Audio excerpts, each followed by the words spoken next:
अस्सलाम वालेकुम सर जी। छोटे छोटे बच्चे जी, मजदूर बंदा मजदूरी मिल नहीं रही। घर वाली दी लत्त टुटी है।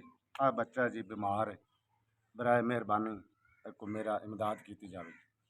बच्चा बहुत बीमार है। इस बच्चे की सर जी बड़ी परेशानी बनी खली। इस टाइम जी यानी कि बहुत सख्त बुखार है, बहुत ज़्यादा। हाँ जी, बच्चा कल का बीमार है जी। जेड़ा हुण तक कमाया, घर वाली दी लत्त टुटी, सारा कुछ वो घर वाली ते लग गया। छोटे छोटे बच्चे जी, बिल्कुल मेरा कोई और सहारा नहीं सर। बराए मेहरबानी करो, कल का बच्चा है, मेरा तो बच्चा है, देखो बहुत ज़्यादा बीमार है। सर जी को तामन करो, मैं बच्चे ने हॉस्पिटल लै जावां। ज़्यादा खुशियां देवे अल्लाह पाक, इस तो भी ज़्यादा, इस तो भी ज़्यादा। बहुत परेशान सी तुसी, साडी परेशानी अल्लाह इस तो ज़्यादा तुहानू परेशानियां मुसीबतां तो ढेर बचावे। अल्लाह ताला ज़्यादा देवे। अल्लाह तुहाडे बच्चों दी खुशियां में परेशानी बच्चे दी बच्चे दी परेशानी है जी। बच्चा बहुत देर परेशानी है। जानू बच्चे नू हॉस्पिटल लै जाना जी, बच्चे की दवाई करानी।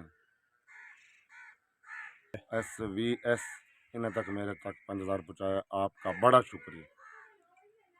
हाँ जी, अल्लाह ताला SVS अल्लाह ताला ज़्यादा देवे। अल्लाह इस तू परेशानियाँ तो हर मुसीबत तो मेरे परेशानी मसला कि अल्लाह ताला किस परेशानी तो महफूज रखे। हुणे लै के गया हुणे